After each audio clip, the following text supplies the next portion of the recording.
Hello. Hello. This is Shawn Chumbar, and I am presenting Part C of the CMPE297 N8N AI Agent homework. Part C requires us to build an app which invokes a human agent if needed for human in the loop. So to start off with, let me go through the workflow and then I will demonstrate the workflow in action. To start off, we have a chat trigger. The user interacts with the workflow via chat box. From there, an AI agent is called, and you'll see here this is a conversational agent which takes in the chat input, and it has this following system message. Try to answer the user's question. When you can't answer or you're not confident of the answer, use the appropriate tool. When you use the don't know tool, respond with the message from the tool. So you'll see here the chat model. Let's go through what each of these things means within the AI agent. So you'll see here, the model that we're using is GPT-4 with the sampling temperature of 0.2. We have the window buffer memory in order to keep the memory for the AI agent. And then we have another tool that's called Not Sure. This is the don't know tool that was mentioned in the AI agent portion.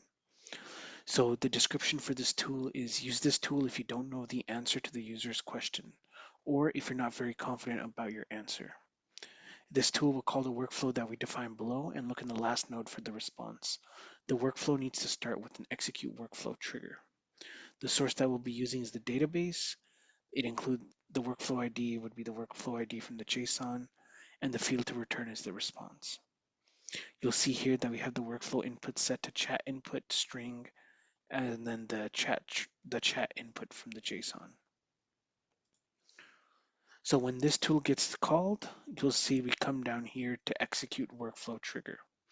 Now this is the custom tool that's being called. We'll check if the user has provided an email. And if they have not, then we come down here, which we prompt the user to provide an email.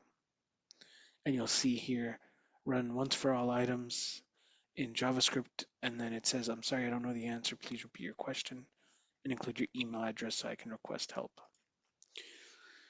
If the user did provide an email, we come over here where we message Slack for help. And I've basically already created the credentials needed for this. And the message text is a user had a question the bot couldn't answer. Here's their message, and it basically pastes in the message there. And once we've done that, we just confirm that we've messaged a human. So to start off, let's go ahead and click chat. We'll say, hello, my email is shawn.chumbar@sjsu.edu. I am having issues with the application.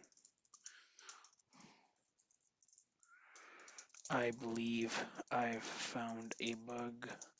Please escalate this issue at once.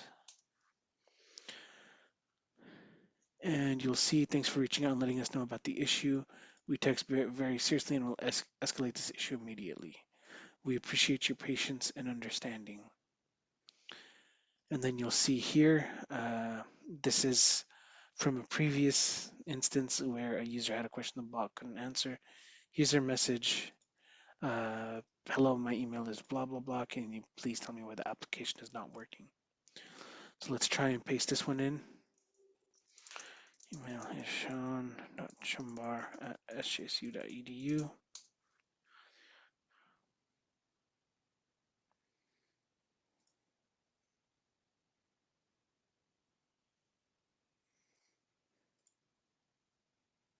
And you'll see here, the user had a question the bot couldn't answer. Here's their message. My email is shawn.chumbar@sjsu.edu.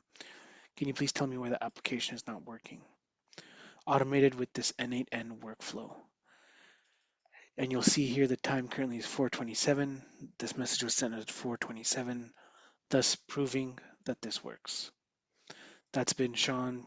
My name is Shawn Chumbar, and that has been my presentation for the AI agent N8N homework, part C. Thank you very much.